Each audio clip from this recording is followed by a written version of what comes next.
बिस्मिल्लाहिर्रहमानिर्रहीम। तो दोस्तों आज हम बात करेंगे एक्सेल के अंदर लोन अमोर्टाइजेशन जो है वो किस तरीके से बनाई जाती है एक्सेल के अंदर। तो बैंक के अंदर जब भी डेटा एंट्री का काम होता है तो कस्टमर को जब बैंक लोन प्रोवाइड करता है तो उससे लोन जो है वो किस तरीके से वापस लिया जाता है उसका पूरा एक रिकॉर्ड जो कि एक्सेल के अंदर यहाँ पर हम मेंटेन करेंगे। तो सबसे पहले आपको यहाँ पर जो है वो कुछ एंट्री करनी है जो एक्सेल के अंदर बहुत ही ज़रूरी होती है कि जब कस्टमर से रिलेटेड किस तरीके से हम जो है उनका पूरा एक रिकॉर्ड यहाँ पर मेंटेन करेंगे। तो मैं यहाँ पर सबसे पहला जो काम कर लेता हूँ, हमारी जो डेट होगी वो यहाँ पर हम इसके अंदर ऐड कर लेंगे। डेट का एक कॉलम बनेगा, उसके बाद यहाँ पर हम ऐड करेंगे टाइम पीरियड और इसके बाद हम यहाँ पर ऐड करते हैं पेमेंट एंड इंटरेस्ट और इसके बाद प्रिंसिपल। अब ये सारी चीजें क्या हैं ये मैं आपको आगे जाके बताऊंगा। और इसके बाद यहां पर आ जाएगा आपका टोटल अमाउंट। तो ये कुछ जो रिकॉर्ड्स की बेसिक चीजें हैं वो हमने यहाँ पर क्रिएट कर ली हैं। अब इसको मैं यहाँ पर सिलेक्ट कर लेता हूँ, इस तरीके से हाईलाइट कर लेता हूँ और बॉर्डर्स हमने यहाँ पर अप्लाई कर दिया है। और फॉर्मेटिंग भी अगर आपको यहाँ पर कोई अप्लाई करनी है तो आप यहाँ पर अप्लाई कर सकते हैं। अब देखिए यहाँ पर आपने जो है एक टेबल क्रिएट किया, उसके बाद आपको जो है नेक्स्ट जो होगा यहाँ पर आपको एक और टेबल छोटा सा क्रिएट करना है जिसके अंदर आपका जो है रिकॉर्ड मेंटेन होगा। तो पहला जो हम यहाँ पर जो हेडिंग ऐड करेंगे वो होगी हमारी यहाँ पर इनिशियल बैलेंस के इनिशियल बैलेंस जो होगा वो कितना है, यानी कि आपने कितना लोन लिया है। ठीक है, इसके लिए हम यहाँ पर इनिशियल बैलेंस के लिए हिसाब से यहाँ पर हेडिंग डाल देंगे और यहाँ पर हम लिखेंगे पेमेंट। पेमेंट के बाद हम लिखेंगे एनुअल रेट और उसके बाद यहां पर हम टाइप करेंगे ईयर। अब ये हमने क्यों लिखा है इसको भी अभी हम कवर करते हैं। अब देखिए इनिशियल बैलेंस के अंदर यहां पर हम अपनी वो अमाउंट लिखेंगे जो कस्टमर बैंक से लोन ले रहा होता है, वो आपकी इनिशियल अमाउंट यानी इनिशियल बैलेंस में आ जाएगी। तो मैं जैसे यहां पर टाइप करता हूं कि 2 लाख, ठीक है, 2 लाख रुपए जो है वो हमने एडवांस यानी कि लोन लिया है।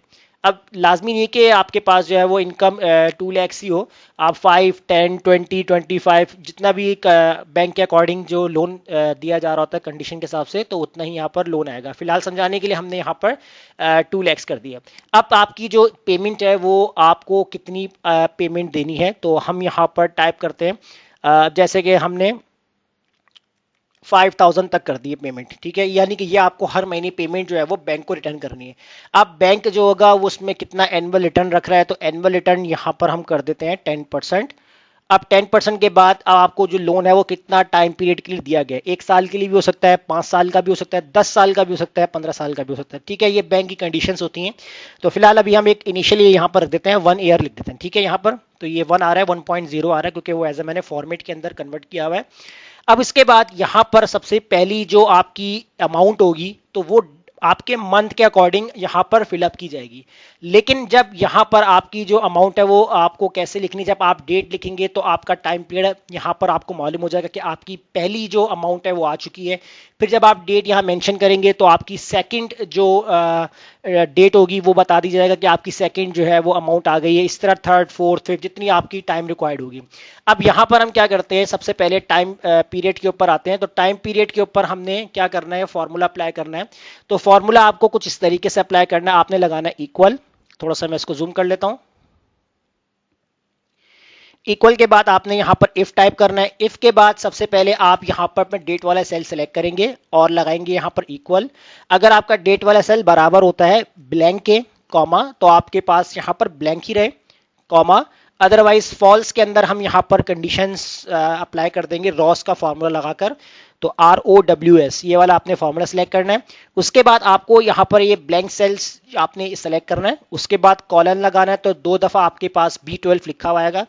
ब्रैकेट क्लोज कर देंगे रॉस का, एक और ब्रैकेट आपने यहां पर क्लोज कर देना इफ का। अब जो आपके पास फर्स्ट वाला B12 लिखा हुआ है इसको आपने सेलेक्ट करके F4 से फ्रीज करना है। फ्रीज कर देंगे, उसके बाद आपको यहां पर एंटर करना है। जैसे एंटर कर देंगे तो फॉर्मूला अप्लाई हो चुका है। तो इस फॉर्मूले को आपने ड्रैग करना है। तो याद रखिएगा उतनी ही रेंज सेलेक्ट कीजिएगा जितनी आपकी इंस्टॉलमेंट है। अब हम यहां पर फिलहाल देख लेंगे कितनी हमारी इंस्टॉलमेंट बन रही है, बाकी हम यहां पर इंक्रीज कर लेंगे। अब देखिए डेट जब तक नहीं लिखी आपका टाइम पीरियड यहां पर नहीं आएगा। अगर हम यहां पर टाइप करते हैं 1 जनवरी 2024 तो देखिए टाइम पीरियड आ गया 1, यानी आपकी पहली इंस्टॉलमेंट आ चुकी है, यानी कि ये बैंक के पास जो उसकी एंट्री हो रही है, तो वहां पर उसको पता चल रहा है कि आप हमारे जो कस्टमर हैं उनकी कितनी यहाँ पर इंस्टॉलमेंट है पूरी हो चुकी है। अब कितनी पेमेंट बन रही है, तो पेमेंट के लिए आपको यहाँ पर क्या करना होगा, तो पेमेंट के लिए भी हम यहाँ पर फॉर्मूला अप्लाई करते हैं। तो इसके लिए हम यहाँ पर लगाते हैं इक्वल लगाते हैं। इक्वल लगाने के बाद सबसे पहले आप यहाँ पर इफ कंडीशंस का फॉर्मूला अप्लाई करेंगे। लॉजिकल टेस्ट के अंदर आपको यहाँ पर टाइम पीरियड वाला सेल सेलेक्ट करना है। अगर ये वाला सेल आपका बराबर नहीं होता, यानी नॉट इक्वल होता है किस चीज के, ब्लैंक के, तो अगर आपके पास ये सेल ब्लैंक नहीं होता है कॉमा, तो आपके पास क्या आ जाए, तो आपके पास आपकी पेमेंट आ जाए। तो पेमेंट वाला सेल आपका ये वाला है, तो इसको सेलेक्ट करेंगे और इसको भी आपने F4 से लॉक करना है। फिर इसके बाद आपको कॉमा लगाना है, और अदरवाइज आपके पास यहाँ पर ब्लैंक ही रहे, तो आपने यहाँ ब्लैंक बना के ब्रैकेट क्लोज कर दीजिएगा और एंटर। अब देखें यहाँ पर जब तक मैं यहाँ पर डेट सेल अलाउंस नहीं कर रहा, जैसे मैंने डेट हटा दी तो आपकी पेमेंट, आपका टाइम पीरियड रिमूव हो गया। तो जैसे अगर हम यहाँ पर टाइप करते हैं कि 1 जनवरी 2024, तो देखें आपकी फर्स्ट इंस्टॉलमेंट आ गई है। कितनी आई है आपकी 5000, क्योंकि जो कि हमने यहां पर फिक्स करके रखी है। अब आपकी फर्स्ट इंस्टॉलमेंट के लिहाज से आपका जो इंटरेस्ट है वो कितना बन रहा है, तो इंटरेस्ट भी हम यहां पर कैलकुलेट करेंगे। तो इंटरेस्ट के लिए यहां पर आपको फॉर्मूला अप्लाई करना है, इक्वल लगाना है, और इक्वल लगाने के बाद यहां पर आप टाइप करेंगे आईपीएमटी। आईपीएमटी जो होता है वो इंटरेस्ट पेमेंट के लिए हम जो है फाइनेंशियल फॉर्मूला है, इसको हम यूज करते हैं। पहला काम आपसे पूछेगा रेट, तो रेट के लिए आपको क्या करना है, यानी कि आपका इंटरेस्ट रेट है। इंटरेस्ट रेट कितना आपका एनुअल, तो आपने इसको सेलेक्ट कर लेना है और याद रखिएगा इसको आप F4 से फ्रीज कर दीजिएगा।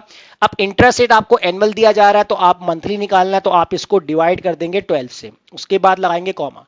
अब यहां आपसे पूछ रहा है पर मतलब है कि टाइम पीरियड की बात हो रही है, तो टाइम पीरियड के लिए आपको जो है यहां पर इस वाले सेल को सिलेक्ट करना है, उसके बाद आप लगाएंगे कॉमा। फिर आपसे पूछेगा नंबर एन पर, यानी कि नंबर ऑफ टाइम पीरियड। अब नंबर ऑफ टाइम पीरियड आपको कितना दिया जा रहा है, तो आपको जो है वो 1 साल का टाइम दिया गया, तो आप यहां पर इस वाले सेल को सिलेक्ट करेंगे और याद रखिएगा इसको भी आपने F4 से लॉक करना है और मल्टीप्लाई कर देंगे 12 से। तो 12 से मल्टीप्लाई करेंगे कॉमा, फिर आपसे पूछेगा प्रेजेंट वैल्यू, क्या आपकी जो अमाउंट है लोन अमाउंट वो कितनी थी, तो ये वाला हम सेल सिलेक्ट कर देंगे, 2 लाख था हमारा, तो इसको भी आपने F4 से लॉक करना है, ब्रैकेट क्लोज करके आप कर देंगे इंटर। तो देखें यहां पर आपके पास आपकी अमाउंट यानी इंटरेस्ट अमाउंट आ चुकी है कि 1666। अच्छा यहां पर देखें बाय डिफॉल्ट डॉलर का साइन आ रहा है, तो आप यहां पर इस वाले ऑप्शंस पे चले जाएं। यहां से जाकर आप अकाउंटिंग्स में जाकर यहां से आप अपनी कंट्री के लिहाज से जो भी आपको करेंसी सेट करनी है वो आप यहां पर सेट कर सकते हैं। फिलहाल अभी हम यहां पर जो है वो डॉलर साइन को लेके चलते हैं। अब इस फॉर्मूले को हम करते हैं ड्रैग। जैसे ही हम यहां पर फॉर्मूले को ड्रैग करते हैं, अच्छा देखिए नीचे हमारे पास यहां पर एरर शो कर रहा है। इसकी वजह यह है कि यहां पर अभी हमने कोई भी एंट्री नहीं की। जब एंट्री करेंगे तो ये खुद ब खुद यहां से एरर रिमूव होगा, लेकिन एरर को हटाने के लिए हमें फॉर्मूले के अंदर थोड़ी चेंजिंग करनी है। तो आईपीएमटी का जो फॉर्मूला लगाया था, इससे पहले आपने यहां पर इफ एरर का फॉर्मूला टाइप करना है। इफ एरर का फॉर्मूला लगा देंगे और लास्ट में आप आएंगे यहां पर कॉमा लगाकर double quotation open double quotation close और उसके बाद ब्रैकेट क्लोज करके एंटर। अब यहां से अब आपने फॉर्मूले को कर देना है ड्रैग। जैसे ड्रैग करेंगे अब देखिए यहां पर आपके पास एरर जो है वो रिमूव हो चुका है। इस तरीके से आपको अब आप निकालनी है प्रिंसिपल पेमेंट। अब प्रिंसिपल पेमेंट के लिए हमने यहां पर कौन सा फॉर्मूला अप्लाई करना है, तो आप यहां पर लगाएंगे इक्वल और यहां पर आप टाइप करेंगे पीपीएमटी। पीपीएमटी यानी कि प्रिंसिपल पेमेंट। प्रिंसिपल पेमेंट के लिए सबसे पहले आपसे पूछेगा यहां पर इंटरेस्ट रेट, आपका इंटरेस्ट रेट कितना है, तो इंटरेस्ट रेट यानी आपका एनुअल रेट, इसको सिलेक्ट करेंगे, F4 से लॉक करेंगे, डिवाइडेड बाय 12 कर देंगे।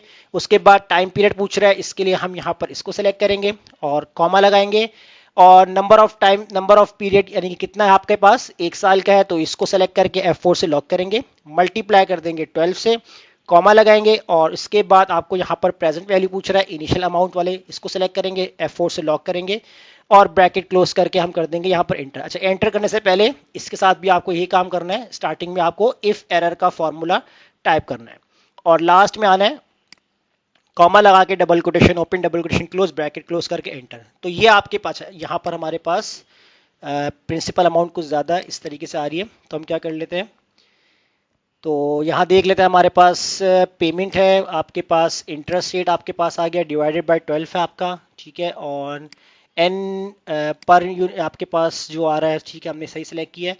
और present value number of time period आपके पास 12 से आपने कर दिया इसको डिवाइड और इसके बाद आपके पास प्रेजेंट वैल्यू है वो इतनी है आपके पास और इसको हम करते हैं एंटर। तो इसको करते हैं ड्रैग। जैसे ड्रैग करते हैं यहाँ पर तो ये आपके पास आपकी अमाउंट आ रही है। अच्छा यहाँ पर ये एरर माइनस क्यों दे रहा है, तो हमने लगता है स्टार्टिंग में ही जो है ये अप्लाई कर दिया इफ एरर का। तो इफ एरर को हम यहाँ से अगर रिप्लेस करते हैं, चेक कर लेते हैं यहाँ पर, और इसको हम करते हैं ओके, और इसको करते हैं ड्रैग। तो यहाँ पर एरर है, तो हम अभी चेक कर लेते हैं इसको, ये हमारे पास जो है वो माइनस क्यों दे रहा है। तो इसको एंटर करते हैं यहाँ पर, तो ये एंटर होकर बिल्कुल सही हो चुका है अब ये। तो अब हम जो है स्टार्टिंग से ही यहाँ पर अप्लाई कर लेते हैं इफ एरर का फॉर्मूला, और लास्ट में यहाँ पर आते हैं, कॉमा लगाकर डबल कोटेशन ओपन करके एंटर करते हैं। तो ये अब आपके पास सही हो चुका है। इस फॉर्मूले को हम कर देंगे ड्रैग। तो जैसे ही ड्रैग कर देंगे यहाँ पर, तो आपका जो है वो प्रिंसिपल वाला फॉर्मूला भी अप्लाई हो चुका है। अब इसके बाद यहाँ पर आपको टोटल अमाउंट निकालनी है, तो इसके लिए आप ये लगाए इक्वल लगाएंगे। तो इफ एरर का फॉर्मूला आपको यहाँ पर राइट डाउन करना है, एक ब्रैकेट ओपन हो गया, इसके बाद एक और ब्रैकेट ओपन करेंगे। अब यहाँ पर आपको वैल्यू के अंदर इंटरेस्ट प्लस कर देना है आपको, जो आपकी प्रिंसिपल अमाउंट है, ब्रैकेट क्लोज, एक और ब्रैकेट क्लोज कर देंगे, और यहाँ पर कॉमा लगाकर इस तरीके से कंडीशन बनाकर एंटर कर देंगे यहाँ पर। और अब यहाँ पर इसको हम कर देंगे ड्रैग। अच्छा, यहाँ पर माइनस आ रहा है, अच्छा ये बाय डिफॉल्ट जो है एक साथ हम फॉर्मूला यूज कर रहे हैं तो इसलिए आ रहा है। तो अगर आप यहाँ से इसको हटा देंगे तो ये एक्चुअल वैल्यूज करेक्ट हो जाएगी। पहले हम इसको सिंपल लगा लेते हैं, उसके बाद यहाँ पर ये फर्स्ट टाइम में भी हो जाता है, लेकिन ये कि अगर कभी इस तरह का इश्यू आए तो आप इसको एक बार फॉर्मूले को रिप्लेस करके इस तरीके से अप्लाई कर सकते हैं, और प्लस का साइन लगा दिया आपने यहाँ पर, इफ एरर लगा दिया, और उसके बाद अच्छा एक ब्रैकेट हमने यहाँ पर कम लगाया, एंटर कर दें। तो ये आपके पास जो है वो टोटल अमाउंट भी आ गया। अब इसके बाद यहाँ पर अब आपको जो है वो आपकी एंट्रीज देखनी है कि अब आपकी जो नेक्स्ट आ रही है, आपने लिखा है यहाँ पर 5 Feb 2024।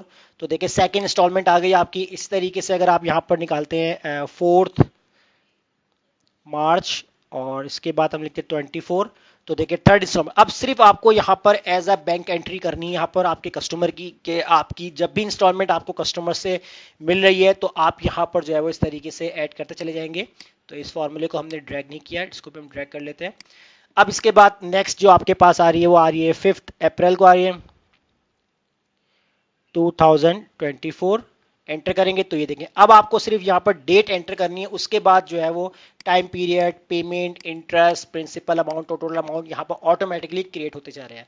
अब यहाँ पर लेट सपोज हम कोई भी डेट जो है वो इस तरीके से ड्रैग कर लेते हैं, तो देखें यहाँ पर टाइम पीरियड आपका पूरा 12 हो चुका है, और टोटल पेमेंट भी आपकी हो चुकी है। इंटरेस्ट जो होता है वो कि बैंक जो कि एक्स्ट्रा आपसे चार्ज कर रहा होता है, जो कि बैंक अपने पास रख रहा होता है, तो वो इंटरेस्ट कैलकुलेट की जाती है, और एक्चुअल जो अमाउंट होती है वो आपकी यहाँ बता रहा होता है कि प्रिंसिपल में अमाउंट आपकी कितनी है, आपको पे करनी है।